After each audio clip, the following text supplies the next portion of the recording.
जो आज हम करने जा रहे हैं कक्षा 10 की प्रश्नावली 3.5 का क्वेश्चन नंबर 4 जो है उसका पहला और दूसरा पार्ट आज हम करते हैं। इसमें पहले पार्ट में कह रहा है कि छात्रावास के मासिक व्यय का एक भाग नियत है तथा शेष इस पर निर्भर करता है कि छात्र ने कितने दिन भोजन लिया है। एक भाग नियत है और बाकी जितने दिन भोजन लेगा उसका खर्च उसको देना पड़ेगा। ये समझ लो कि छात्रावास यानी कि हॉस्टल में रहने का जो चार्ज है वो फिक्स है और फिर जितने दिन आप भोजन कर रहे हैं उस हिसाब से आपको उतने दिन का और पे करना पड़ेगा, उतने दिन का खर्चा और देना पड़ेगा। अब छात्र ए जो है विद्यार्थी ए 20 दिन भोजन करता है। विद्यार्थी ए था एक, उसने 20 दिन भोजन किया और 1000 रुपये अदा करने पड़े, यानी कि रहने का खर्च दिया होगा फिर 20 दिन के भोजन का खर्च दिया होगा तो 1000 रुपये देने पड़े। विद्यार्थी बी को 26 दिन भोजन करता है। विद्यार्थी बी जो 26 दिन भोजन करता है 1180 रुपये अदा करने पड़ते हैं। नियत व्यय तथा प्रतिदिन का व्यय ज्ञात कीजिए। इस टाइप से कह रहा है प्रश्न में कि जैसे हॉस्टल में या छात्रावास में जो रह रहे हैं, रहने का तो फिक्स चार्ज हुआ ही, महीने का जो भी है दिनों का फिक्स चार्ज है, फिर जितने दिन आप भोजन कर रहे हैं उसका भी देना पड़ रहा है। अब जो ए है वो उसने 20 दिन भोजन करा तो उसको देने पड़े 1000 रुपये। जो बी है उसने 26 दिन करा तो उसको 1180 रुपये देने पड़े। नियत व्यय और प्रतिदिन का व्यय ज्ञात करो वगैरह। तो जो चीज़ हमने ज्ञात करनी होती है उसको हम मान लेंगे। मान लिया हमने कि छात्रावास का नियत व्यय है कितना, 100 रुपये, और प्रतिदिन का व्यय मान लिया हमने y रुपये। अब छात्र ए जो है 20 दिन भोजन करता है तो 20 दिन का कितना देना पड़ेगा, x तो उसको देना ही देना पड़ेगा, वो तो फिक्स है। धन, अब एक दिन का हमने प्रतिदिन के भोजन का व्यय कितना माना है, y रुपये। एक दिन भोजन कर रहा है तो y रुपये दे रहा है, 2 दिन करेगा तो 2y, ऐसे 20 दिन कर रहा है तो 20y, यानी कि उसको कितने रुपये देने पड़े, x धन 20y। अब प्रश्नानुसार हमको कितने देने पड़े कह रहा हो, 1000 रुपये देने पड़े कह रहा है, यानी कि x धन 20y जो है वो किसके बराबर है, 1000 के बराबर है। यानी कि हमारा पहला समीकरण बन जाएगा x धन 20y बराबर 1000। ये हमारा बन गया पहला समीकरण, इक्वेशन नंबर 1। फिर ऐसे ही जो बी है उसने 26 दिन भोजन करा, 26 दिन करा तो x रुपये तो उसको देने ही देने हैं, नियत व्यय तो फिक्स देना है। फिर जितने दिन उसने भोजन करा, 26 दिन करा तो 26y हो गया। अब प्रश्नानुसार यानी कि उसने 26 दिन के कितने दिए, इस हिसाब से तो इतने निकल रहे हैं, वैसे दिए कितने 1180 रुपये, तो बराबर हो जाएगा प्रश्नानुसार x धन 26y बराबर 1180 रुपये। इस तरीके से हो गया। नियत व्यय हमने x रुपये माना, प्रतिदिन का y माना। ए था जो उसने 20 दिन भोजन करा था तो उसके 20 दिन का हो गया x धन 20y। प्रश्नानुसार x धन 20y बराबर 1000। बी जो विद्यार्थी था उसने 26 दिन भोजन करा है, 26 दिन भोजन उसने करा है तो 26 दिन का हो गया x धन 26y। प्रश्नानुसार x धन 26y बराबर 1180। समीकरण नंबर ये बन गया हमारा 2 बन गया। अब हमने इन दो समीकरणों को हल करके x और y के मान निकाल देने हैं।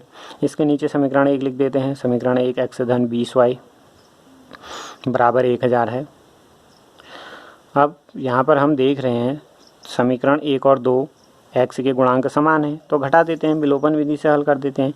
समीकरण 2 माइनस समीकरण 1 करा तो चिन्ह बदल जाएंगे, चिन्ह बदले, x से x कट गया, 26y में से 20y घटाए तो 6y बराबर 1180 में से 1000 घटा दिया तो 180, तो y बराबर कितना आ गया 180 बट्टे 6, 6 3 18 यानी कि 30। y का मान आ गया 30। अब y का मान रख देते हैं समीकरण 1 से। समीकरण 1 में हम y का मान रखेंगे तो x का मान निकल जाएगा। समीकरण 1 से हमारे पास क्या आ गया, x धन 20y, y की जगह है 30 बराबर 1000, 1000। x धन 3 दूना 6, 600 बराबर 1000। तो x बराबर कितना आ गया हमारा, हम 1000 में से 600 घटा देंगे, इकाई दहाई सैकड़ा हज़ार, 1000 माइनस 600 यानी कि x बराबर आ गया कितना 400। अब जो हमने x से क्या माना था, x हमने माना था नियत व्यय, तो नियत व्यय बराबर 400 रुपये और प्रतिदिन का व्यय बराबर कितना आ गया 30 रुपये। फिर हमारा उत्तर सही निकला है या नहीं निकला है, समीकरण 1 या 2 में किसी में भी रख के हम इसको चेक कर सकते हैं ताकि परीक्षा में गलती की संभावना न हो और पूरे के पूरे नंबर आएँ। अब अगला प्रश्न हम देखते हैं, इसका दूसरा भाग जो है यहीं पर कर लेते हैं दूसरा भाग भी। दूसरे भाग में कह रहा है एक भिन्न 1/3 हो जाती है। कब होती है 1/3? जब उसके अंश में 1 घटाया जाता है। भिन्न के अंश में यदि हम 1 घटा दें तो वह 1/3 हो जाती है, यानी कि 1/3 बन जाती है। वह 1/4 हो जाती है जब हर में 8 जोड़ दिया जाए। हर में 8 जोड़ें तो उसका मान 1/4 हो जाता है। भिन्न ज्ञात करो, यानी कि हमने भिन्न ज्ञात करनी है तो भिन्न हम मान लेंगे। माना भिन्न बराबर माना भिन्न मान दी हमने कितने, x/y मान दी। ठीक हो गया। अब वो क्या करा है, जब उसके अंश में 1 घटाया जाता है, अंश में 1 घटाने पर अंश में 1 घटाने पर अंश में 1 घटाएंगे तो x ऋण 1 हो जाएगा। हर तो वही रहेगा। प्रश्नानुसार जो भिन्न है, भिन्न क्या बन गई अब हमारी, x ऋण 1/y बन गई। ये कितना हो जाती है, कह रहा 1/3 हो जाती है। अब समीकरण बनाना है तो इससे यहाँ गुणा होगा और इससे यहाँ गुणा होगा। ये 3 × x - 1 = y से 1 को गुणा किया y।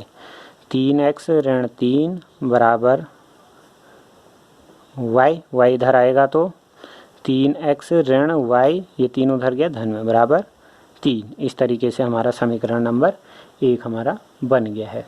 ठीक है। अब देखते हैं हम क्या कह रहा है दूसरे पार्ट में। 1/4 हो जाती है जब हर में 8 जोड़ा जाता है। हर में 8 जोड़ने पर हर में 8 जोड़ें तो क्या होता है, x अंश तो वही रहेगा, हर में 8 जुड़ जाएगा। तो ये किसके बराबर हो जाती है, कह रहा 1/4 के बराबर, यानी कि x/y धन 8 बराबर 1/4 हो जाता है। फिर सही समीकरण बना देंगे हम इसका। सही समीकरण बनाने के लिए वही 4x बराबर, ये इधर गुणा होगा y धन 8, तो 4x ये इधर आया ऋण y बराबर 8, समीकरण नंबर 2। ठीक है, ये हो गया।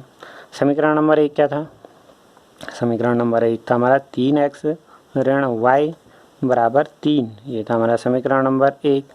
समीकरण 1 और 2 को देखें तो y के गुणांक समान है और चिन्ह भी समान है।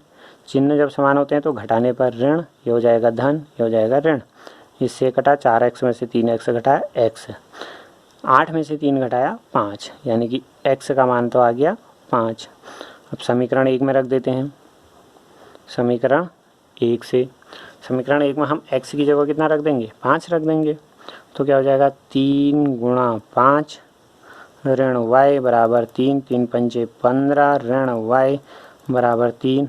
y को इधर ले जाते हैं, धन में हो जाएगा, 3 को इधर ले आते हैं। 15 ऋण 3 बराबर y, 15 में से 3 घटाया 12 बराबर y, यानी कि y आ गया कितना, 12। भिन्न हमने मानी थी क्या, x/y, तो भिन्न होगी हमारी x/y, यानी कि 5/12। चेक कर लेते हैं एक बार।